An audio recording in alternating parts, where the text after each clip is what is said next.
पत्नी बार बार बोलती है कि मैंने सुना है तुम्हारे मित्र द्वारिकाधीश हैं, तो उनके पास जाते क्यों नहीं हो? तो सुदामा जी कहते हैं वो मेरा मित्र जरूर है, लेकिन मैं उसके पास इसलिए नहीं जाता कि मेरे पतले दुबले शरीर को देख करके, मेरे फटे हुए वस्त्रों को देख करके, मेरे मुखाकृति को देख करके कहीं ये ना सोचे कि गरीब है, कुछ मांगने आया है। मैं इसलिए उसके पास नहीं जाता। बाकी मैं नित्य अपने हृदय से उसका स्मरण करता हूं। लेकिन आज पत्नी ने हठ पूर्वक सुदामा जी से कहा कि आज तुमको जाना पड़ेगा। अपनी पत्नी के हठ के आगे कुछ ना कर पाए और श्री सुदामा जी द्वारिकाधीश से मिलने के लिए द्वारिकापुरी गए। 7 दिन तक चलते चलते चलते चलते सुदामा जी ने एक जगह जाके पूछा, भैया ये द्वारिकापुरी कितनी दूर है? तो किसी ने हंस के बताया, बोले द्वारिकापुरी का रास्ता तो आप कम से कम 60 किलोमीटर पीछे छोड़ के आ गए हो, वहां से भी कम से कम 100 किलोमीटर द्वारिका है, कब तक चलते रहोगे महाराज? सुदामा जी परम उदास हो गए, बोले क्या करें लाला, वैसे तो तू हमारे हृदय में रहे, लेकिन नगरी तेरी बड़ी दूर है। फिर भी श्री सुदामा जी महाराज एक नदी के किनारे हाथ की तकिया लगा करके सो गए और बोले, हे लाला, मैं तो तेरे पास आवे में सामर्थ्यवान ना हूं, लेकिन तोकू यदि मुझसे मिलना हो तो तू यहीं आ जाइयो। और ऐसा कह के सुदामा जी जैसे ही सोए, थोड़ी देर में नेत्र खोल करके देखा तो जय श्री कृष्ण नाम की ध्वनि हो रही है। चारों ओर स्वर्ण के आकार के बने हुए भवन दिखाई दे रहे हैं, सबके मुखमंडल पर जय द्वारिकाधीश, जय श्री कृष्ण सुनाई दे रहा है। सुदामा जी ने सबसे पूछा, भैया ये कौन सी नगरी है? मैं सोया तो कहीं नदी के किनारे था, लेकिन मैं यहां कैसे आ गया? किसी ने बताया, बोले महाराज ये द्वारिकापुरी है, द्वारिकाधीश की नगरी है। सुदामा जी नृत्य करने लगे, आनंदित हो गए। सबको जा जा करके बताते हैं, तुमको पता है ये द्वारिकाधीश जो है ये मेरे मित्र हैं, मेरे सखा हैं, हम दोनों उज्जैन में साथ में पढ़े सांदीपनी गुरुकुल में। अब लोग बाग बड़े उल्टे सीधे भजन गाते हैं, सुदामा जी को ऐसा दिखा देते हैं कि द्वारपालों ने धक्का दे दिया, द्वारिका के लोगों ने सुदामा जी को अंदर नहीं आने दिया। यदि भगवान के द्वारपाल इतनी कुनीति करेंगे तो फिर वो भगवान के द्वारपाल नहीं कहलाएंगे।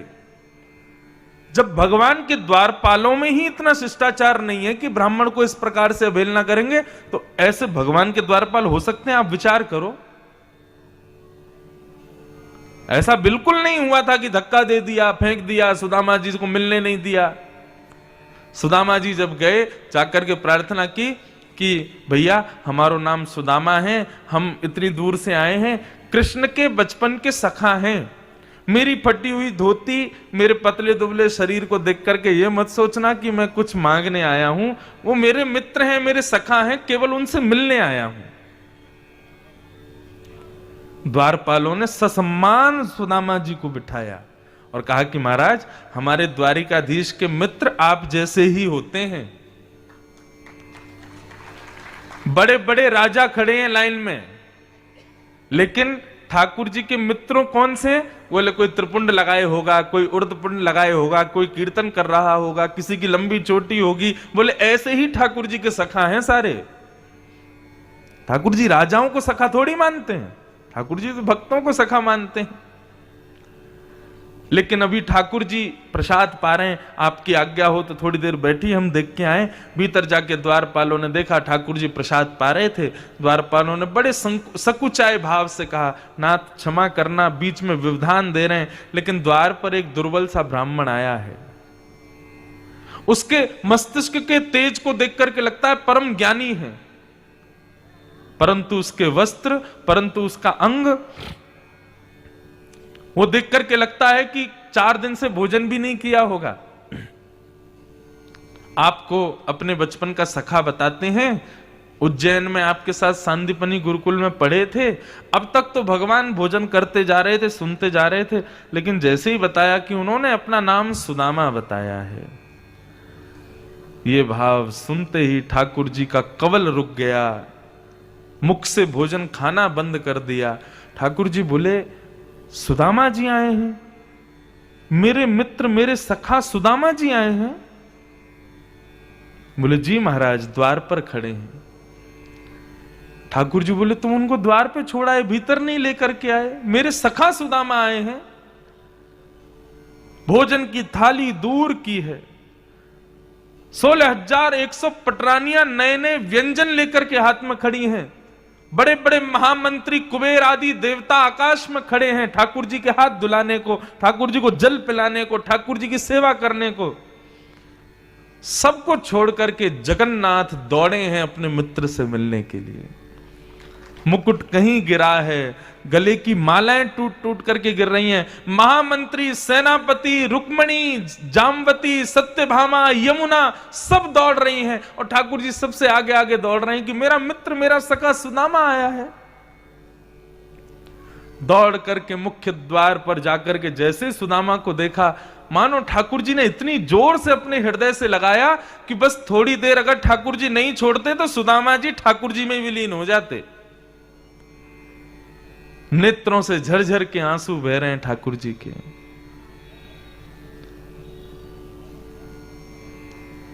मैं एक भाव गाया करता हूं। ठाकुर जी का स्वभाव बहुत अच्छा है, ऐसा स्वभाव किसी का नहीं। कितने कृपालु हैं, कितने दयालु हैं। लेकिन कभी कभी मुझे ऐसा लगता है कि ठाकुर जी आपका इतना सुंदर स्वभाव, आप पूतना जैसी राक्षसी को सदगति दे देते हो, सुदामा जैसे दुर्बल ब्राह्मण को अपने हृदय से लगा लेते हो। इतने कृपालु, इतने दयालु, इतने सुंदर स्वभाव वाले ठाकुर जी हम पर कृपा क्यों नहीं करते? हमारे वृंदावन के कवि हुए श्री बिंदु जी महाराज। वो बिंदु जी पद लिखते थे, लेकिन उनके पद की खासियत ये थी कि वो भगवान से शिकायत करते थे और भगवान को खड़ी खोटी सुनाते थे। एक बात कहूं बंधुओं, हाथ जोड़ के निवेदन करूं, भक्ति भगवान से प्रेम करने का अधिकार देती है, भक्ति भगवान को लाड़ लड़ाने का अधिकार देती है, भक्ति भगवान के 56 भोग लगाने का अधिकार देती है, तो भक्ति भगवान पर क्रोध करने का भी अधिकार देती है। एक बात कहूं, 365 दिन में से 300 दिन खूब बढ़िया सेवा करो, लेकिन 65 दिन अपने लाल जी पे, अपने ठाकुर जी पे गुस्सा भी किया करो। ज्यादा वैभवशाली है ना, ज्यादा संपत्ति है इनके पास, इसलिए कभी कभी थोड़ा अपनी भक्ति के बल से थोड़ा बहुत डांट फटकार भी दिया करो अपने ठाकुर जी को। हम तो खूब डांटते हैं अपने ठाकुर जी को कभी कभी, लेकिन डांटने का अधिकार तभी मिलेगा जब पहले प्रेम किया हो। और एक बात कहें, डांटा उसको नहीं जाता जो अनजान हो, डांटा उसी को जाता है जिससे प्रेम हो। ठाकुर जी से प्रेम हो जाएगा तो डांटने का अधिकार मिलेगा। श्री बिंदु जी महाराज कहते हैं, इस पद को जरूर गाना मेरे साथ में। हे नाथ, क्या वह स्वभाव पहला सरकार अब नहीं है, क्या वह स्वभाव पहला सरकार अब नहीं है। हम दीनों के वास्ते क्या दरबार अब नहीं है। हम दीनों, शब्द सुनिएगा क्या कह रहे हैं, ओ हम दीनों के वास्ते क्या दरबार अब नहीं है। हम दीनों के वास्ते क्या दरबार अब नहीं है। ओ या तो दयालु मेरी दृढ़ दीनता नहीं है, या तो दयालु मेरी दृढ़ दीनता नहीं। हे नाथ, आप मुझे मिलते नहीं हो, आप मुझसे बात करते नहीं हो, मुझे लगता है मेरी शायद दीनता में कोई कमी है, मेरी भक्ति में कोई कमी है। या तो दयालु मेरी दृढ़ दीनता नहीं है, या तो दयालु मेरी दृढ़ दीनता नहीं या फिर या दीनों की तुम्हें ही दरकार अब नहीं है, या दीनों की तुम्हें ही दरकार अब नहीं है। बिंदु जी महाराज पहले तो खुद को कोसते हैं, मेरी दीनता में कोई कमी है, लेकिन फिर बाद में बिंदु जी कहते हैं ना, मेरी दीनता में कोई कमी नहीं है, मेरी भक्ति में कोई कमी नहीं है। वास्तविकता तो यह है कि आपको दीनों की जरूरत ही नहीं है। ये शिकायत है ठाकुर जी से, या दीनों की तुम्हें ही दरकार अब नहीं है, या दीनों की तुम्हें ही दरकार अब नहीं है। क्या वह स्वभाव पहला सरकार अब नहीं है, क्या वह स्वभाव पहला सरकार अब नहीं है। ओ दौड़े थे द्वारिका से जिस पर अधीन होके, दौड़े थे द्वारिका से जिस पर अधीन होके। किस पर अधीन होके? भरी सभा में जब द्रौपदी को निर्वस्त्र कर किया जा रहा था, दुशासन द्रौपदी की साड़ी खींच रहा था, द्रौपदी सोच रही थी ये 5 पति हैं मेरे, दुनिया के 1 पति होते हैं, मेरे 5 पति हैं, रक्षा करेंगे मेरी। 5 की ओर देखा तो नीचे नजर करके बैठे थे। जब 5 से मदद नहीं मिली तब द्रौपदी बोली भीष्म पितामह, कृपाचार्य, द्रोणाचार्य ये सब मेरी रक्षा करेंगे। लेकिन बुजुर्गों ने भी कोई रक्षा नहीं की। तब द्रौपदी अपना बल लगाती है, मैं क्षत्रिय नारी हूं, मैं निर्वस्त्र नहीं हो पाऊंगी इतनी जल्दी। लेकिन दुशासन तब भी खींचने लगा। जब अंत में कोई काम नहीं आया तब दोनों भुजा उठा करके द्वारिकाधीश को पुकारा, हे द्वारिकाधीश रक्षमाम, हे जगन्नाथ रक्षमाम, मेरी रक्षा करो। भरी सभा में तुम्हारी बहन को निर्वस्त्र किया जा रहा है द्वारिकाधीश, मेरी लाज नहीं जाएगी। कल को कोई पूछेगा कौन निर्वस्त्र हुआ था, सब कहेंगे कृष्ण की बहन निर्वस्त्र हुई थी, मेरी रक्षा करो। तब दुशासन की भुजा थकित भई, वशन रूप भय श्याम। ठाकुर जी वस्त्र बनकर के प्रकट हो गए और दुशासन खींचते खींचते हार गया, लेकिन द्रौपदी को निर्वस्त्र नहीं कर पाया। आपने उसकी लाज बचाई, हमारी कब बचाओगे नाथ? दौड़े थे द्वारिका से जिस पर अधीन होके, दौड़े थे द्वारिका से जिस पर अधीन होके, उस अश्रु बिंदु से भी क्या प्यार अब नहीं है, उस अश्रु बिंदु से भी क्या प्यार अब नहीं है।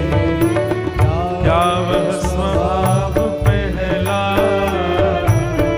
सरकार अब नहीं है, क्या वह स्वभाव पहला सरकार अब नहीं है।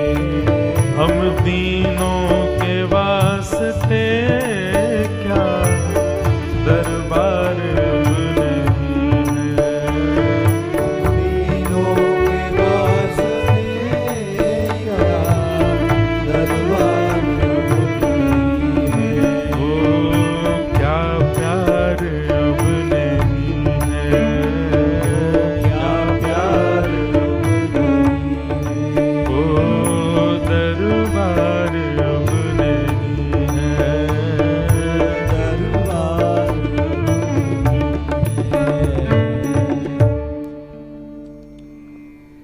वास्तव में ये तो एक देखो शिकायत है, परंतु ठाकुर जी का स्वभाव तो निर्मल ही है, कमी हमारी भक्ति में ही है, कमी हम में ही है, इसलिए ठाकुर जी कृपा नहीं कर रहे हैं।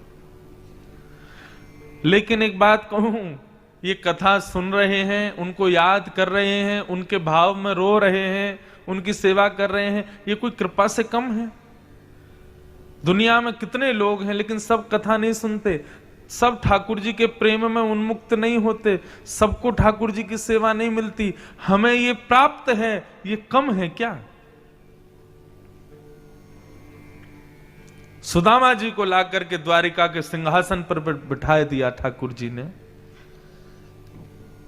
देख सुदामा की दीन दशा, करुणा करके करुणा निधि रोए, पानी परात को हाथ छुयो नहीं, नैनन के जल सो पग धोए। सुदामा जी की दीन दशा देख करके ठाकुर जी को इतना रुदन हुआ, उस रुदन के कारण ही ठाकुर जी ने सुदामा जी के चरण प्रक्षालन किए।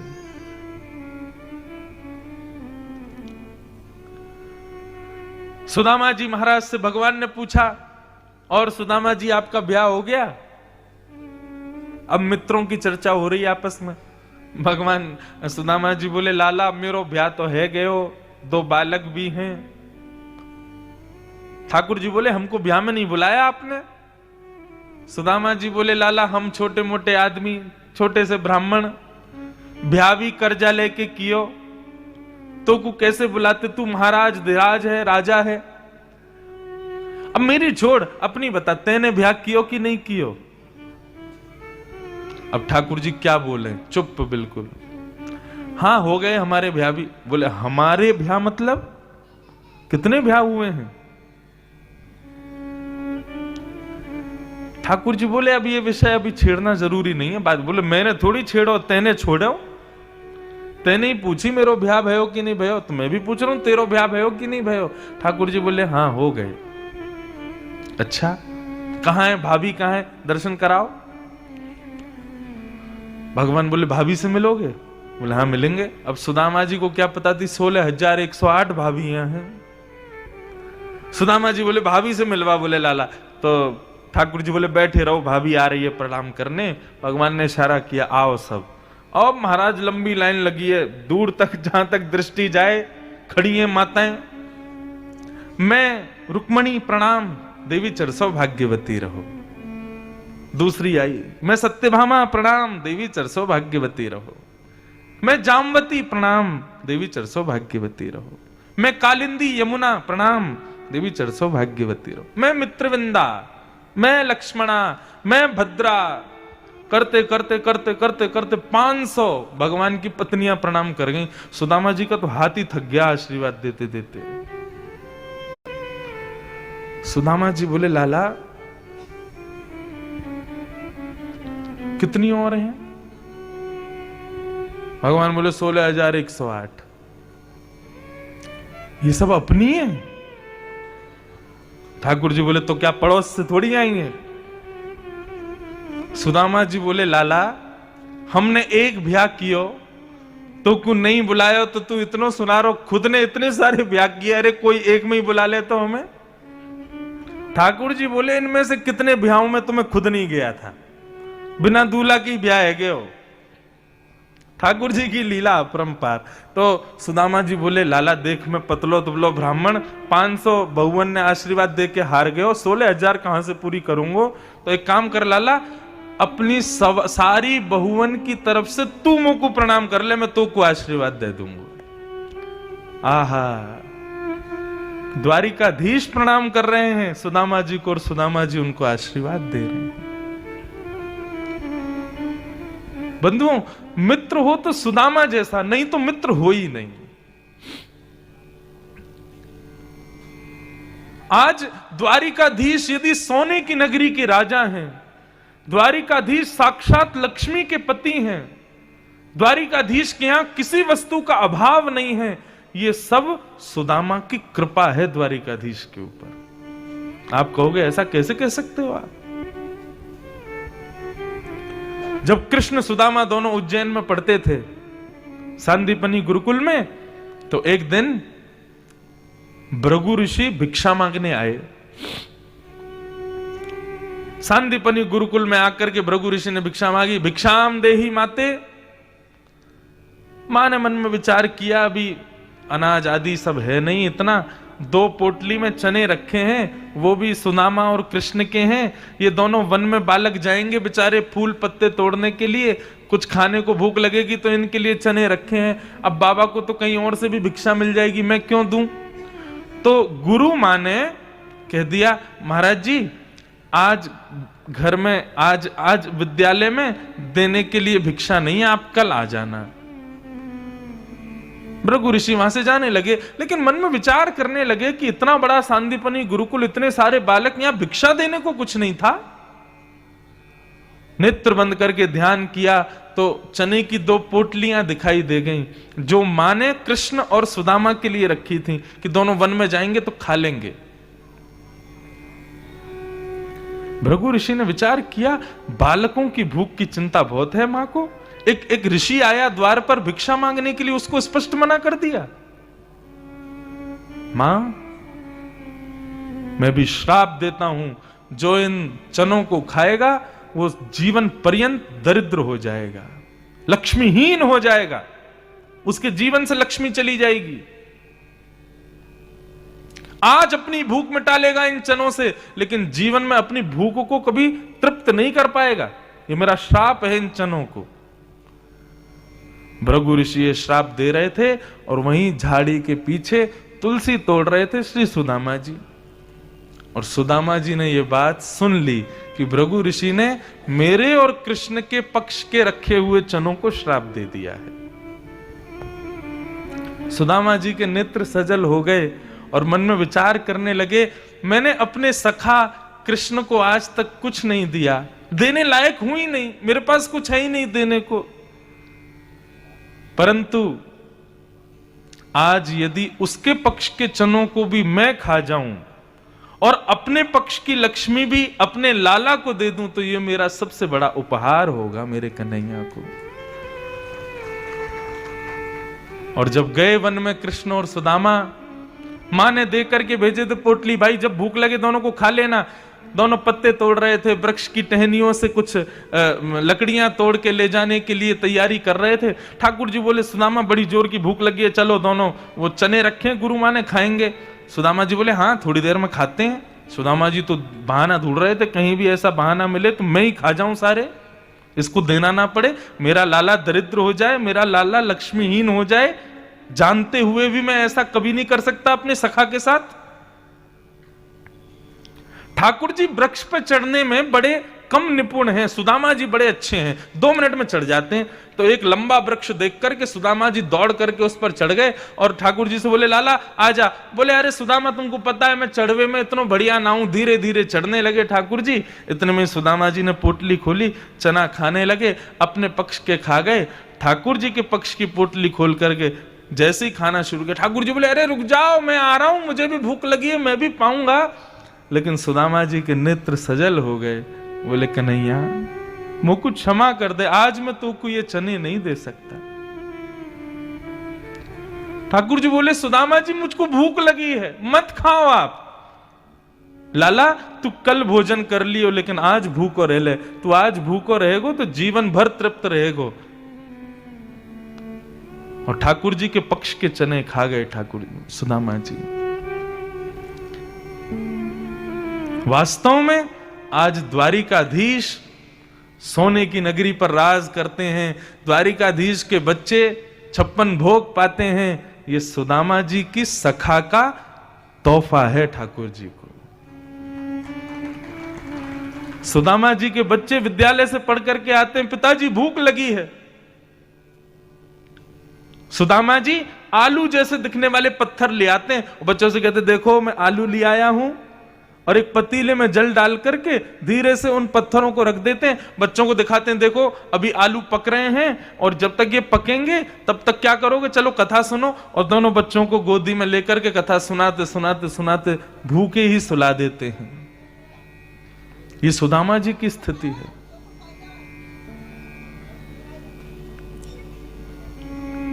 सखा हो तो सुदामा जैसा, ना तो ना हो। भगवान ने बड़ी कृपा की। सुदामा जी वापस लौट करके गए तो सुदामा मंदिर देख डरे, यहां तो हटी मेरी छोटी सी झोपड़ी, आप कंचल महल खड़े। कंचल महल देख करके सुदामा जी ने द्वारपालों से पूछा, ये कौन सी नगरी है भैया? बोले कि ये सुदामा नगरी है। अंदर से जैसे ही सुदामा जी की पत्नी सुशीला 16 श्रृंगार करके, बच्चे सुंदर धोती बगलबंदी पहन करके, तिलक लगा करके, कानों में स्वर्ण के कुंडल पहन करके, मोतियों की माला पहन करके आते हुए दिखाई दिए, सुदामा जी प्रसन्न नहीं हुए। सुदामा जी बोले, वाह सुशीला, तुम पे बड़ी कृपा की भगवान ने, हमारे तो वही फटी धोती है जिससे गए थे, हमारी तो धोती भी नहीं बदली और तुमको कंचन महल दे दिया। बोले अरे मेरा थोड़ी आपका ही है, ठाकुर जी ने कृपा करके सब दिया है। सुदामा जी बोले मुझे नहीं चाहिए ये सब, तुमको चाहिए था ना, अब तुम रहो इस महल में, बच्चों को रखो प्रेम से, मैं तो कहीं कुटिया बना के भजन करूंगा, सोने की चटनी बनाना, चांदी की रोटी बनाना, प्रेम से पाना, ठीक है। और जैसे ही सुदामा जी जाने लगे सब छोड़ करके, इतने में आवाज आई पीछे से, सुदामा जी। पीछे मुड़ करके देखा तो पत्नी बच्चों के मध्य में श्री द्वारिकाधीश भी वहीं खड़े हैं। बोले अगर मैं रहूं इस भवन में तो भी नहीं रहोगे? सुदामा जी के नेत्र सजल हो गए।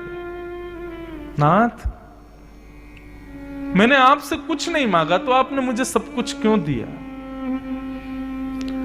ठाकुर जी कहते हैं जो मुझसे कुछ नहीं मांगता सुदामा, उसको मैं खुद को देता हूं, क्योंकि मेरा एक नाम अमानी नाम, मेरा कुछ नाम नहीं है। मेरे सामने आकर के केवल हाथ जोड़ के खड़ा हो जाए, कोई कामना ना करे, ऐसे व्यक्ति को मैं खुद को देता हूं। सुदामा, मैंने ये संपत्ति नहीं दी है, मैंने ये भवन नहीं दिया है, मैंने खुद को तुम्हें दिया है। धन्य है सुदामा जी की भक्ति।